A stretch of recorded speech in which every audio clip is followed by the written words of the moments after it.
Silvia-Humanoterapist and spiritual psychoanalyst. Thanks for checking in with me today.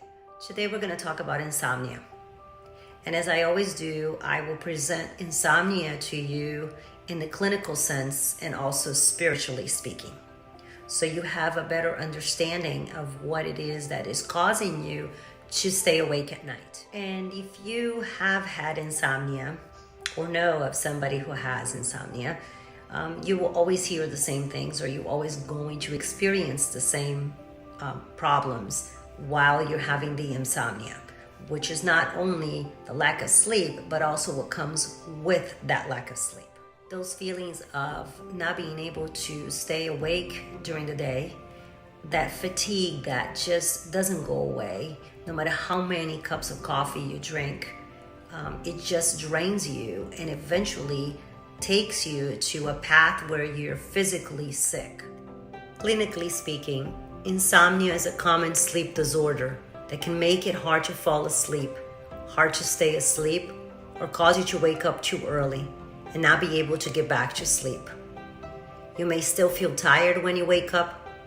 Insomnia can sap not only your energy level and mood, but also your health, work performance, and quality of life. At first, when people have a hard time falling asleep, they tend to look for things that are a little bit more natural, such as teas, aromatherapy, and some other over-the-counter sleep aids that will help a little, but not as much.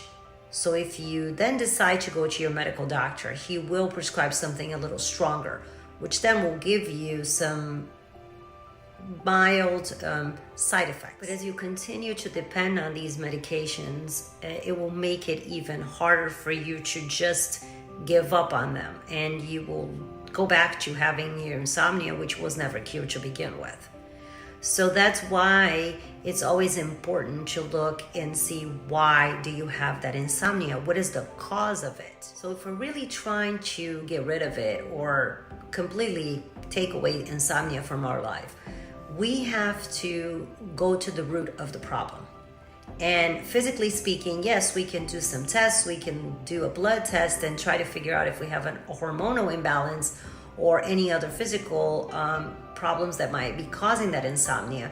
But if we don't look at the real cause, at what's going on in our minds while we're trying to fall asleep and we can't, we will never get rid of it. So to try to understand what's going on in our mind, it's always nice and beneficial to look at the spiritual side of what we're made of, our spirit and our mind and our body and our soul.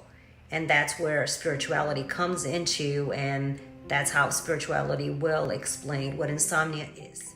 Spiritually speaking, insomnia occurs when a person cannot let go of their daily preoccupations. The person cannot trust their ability to solve their problems and end up carrying that weight everywhere, including to their bed. It is the inability to allow life to run its course and let the energy all around guide them to the appropriate solutions. So basically, we stop trusting in life itself. We try to control what's going on so much and don't believe that the energy around us is what's going to guide us to live our life the best way possible. And by doing that, we carry all that weight and that control in our minds to bed, preventing us from sleeping. I'm not criticizing if people are taking medication to sleep, if they are seeing a doctor to sleep.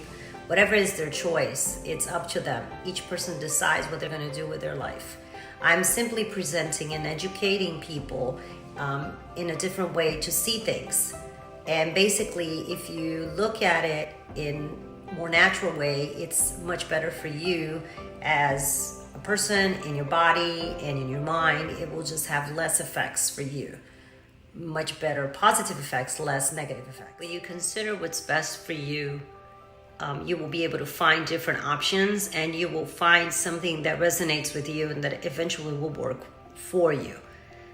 Take the time, look at different music that you might be able to listen to on the internet, as well as some meditation, relaxation methods to help. I have put a link down for my own deep relaxation meditation, guided meditation that I have recorded with my voice, and I hope that can help you.